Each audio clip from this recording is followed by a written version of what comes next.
Magandang araw sa inyong lahat. Narito kami ngayon sa Port Santiago, sa Intramuros, at pupuntahan natin ang mga mahalagang kaganapan sa buhay ni Jose Rizal.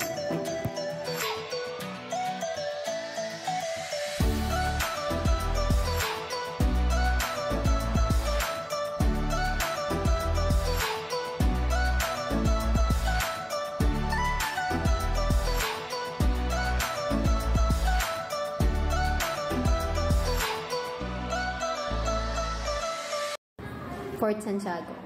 Dito sa Port Santiago, ikinulong si Dr. Jose Rizal, at ito ang nagsilbing kulungan ng mga Pilipino noong World War II.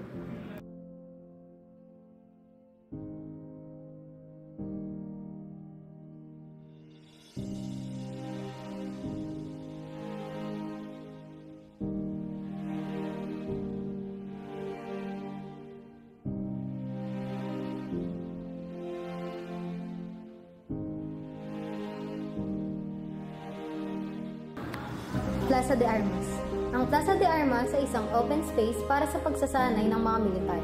Makikita rin dito ang monumento ni Jose Rizal.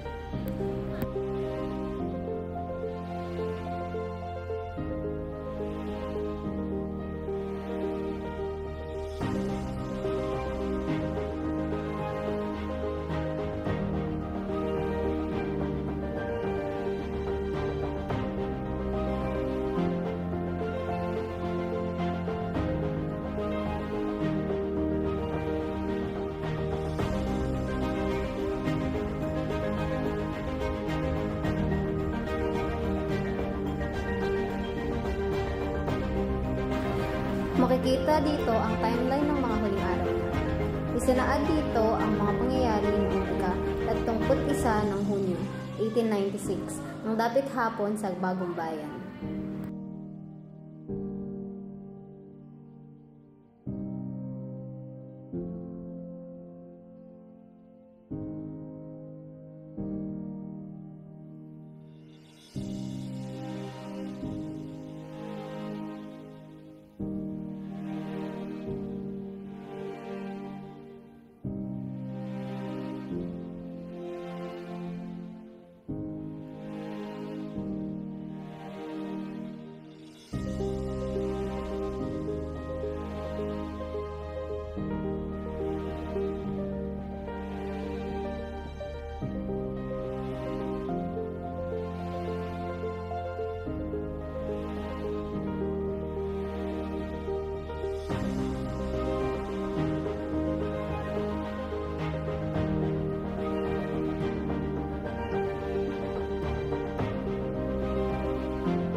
Makikita naman dito ang kauna-unahang pagsali ng nobelang Noli Me Tangere sa Tagalog at susunod ito ng mga nobelang El Filibusterismo.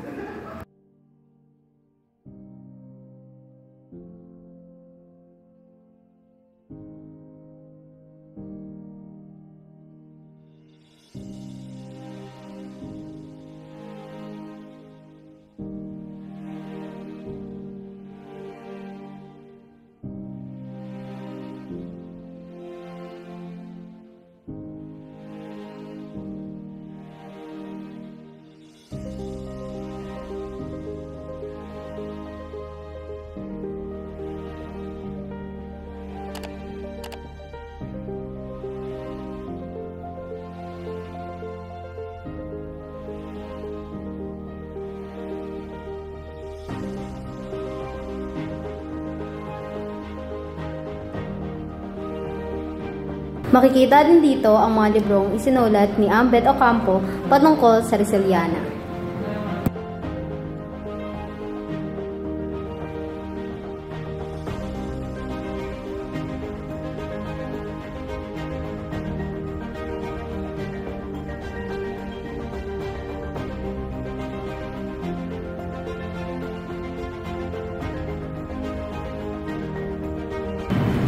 Ang La Liga Pilipina na itinatag ni Rizal noong Hulyo 3, 1892 para sa layunin na reforma sa sistema ng Pilipinas.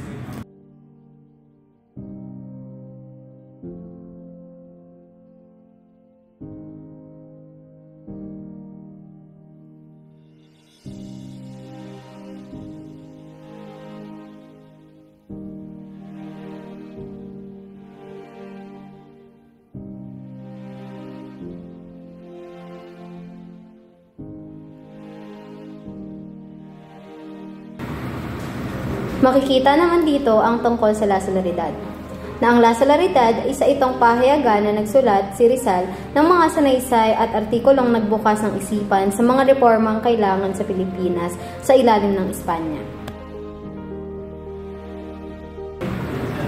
Dito naman, makikita ang isang sipi na mula sa liham ni Jose Rizal sa mga kababaihang taga-Malolos.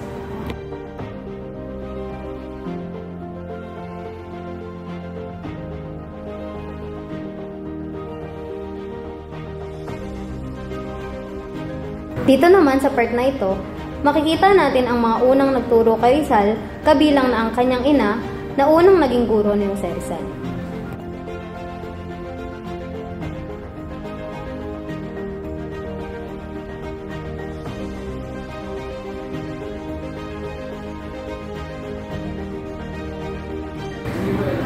Sa part naman na ito, ipinakita ang tungkol sa kabataan ni Rizal na siya ay nag-aral sa Ateneo at University of Santo Tomas.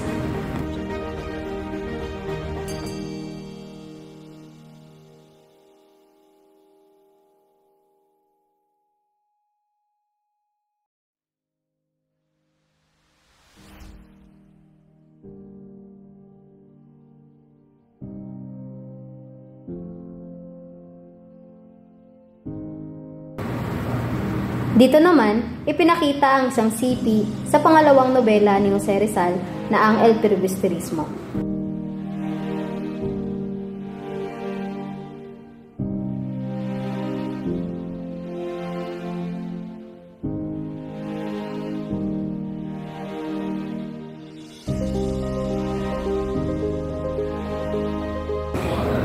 Dito, makikita natin na ang patunay na magaling si Rizal sumulat at siya ay ginawang parangalan dahil sa kanyang angking galing.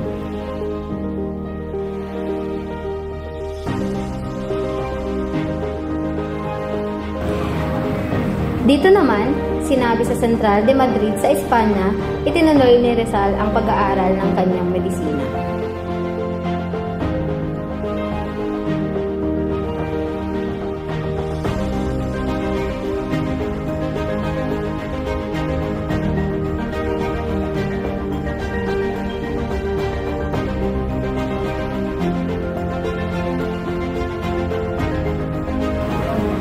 Ito naman ang sculpture ni Rizal ng ulo ng batang babae sa dapitan noong ipatapon siya sa dapitan.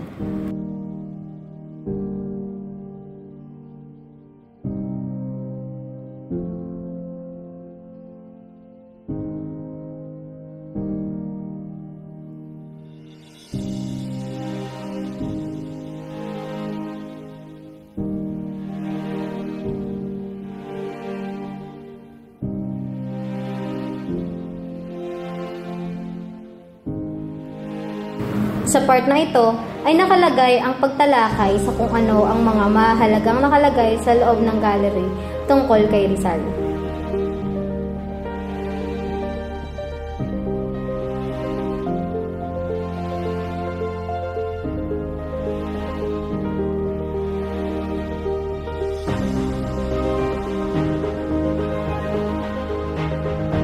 Dito naman, makikita natin ang mga panulat at selyo ni Rizal, pati na rin ang mga tarheta ni Rizal sa Hong Kong.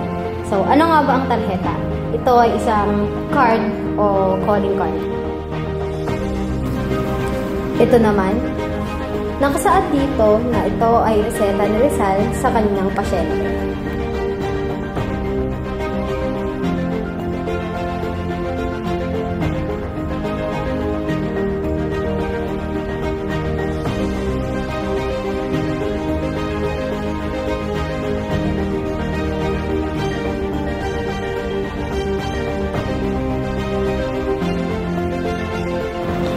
Ito naman, ang liham ng nanay ni Rizal na si Doña Teodora.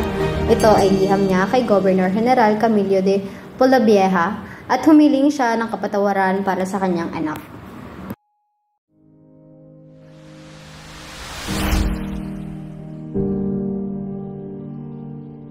Ito naman, ang libro na ibinigay ni Jose Rizal kay Josephine Bracken na kanyang minamahal.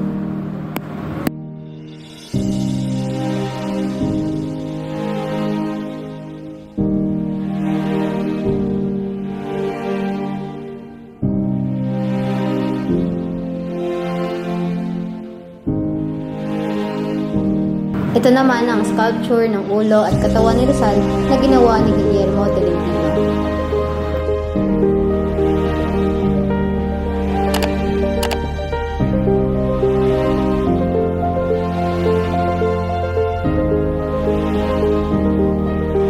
Narito pa ang mga bahagi ng mga alaala sa panahon ni Rizal.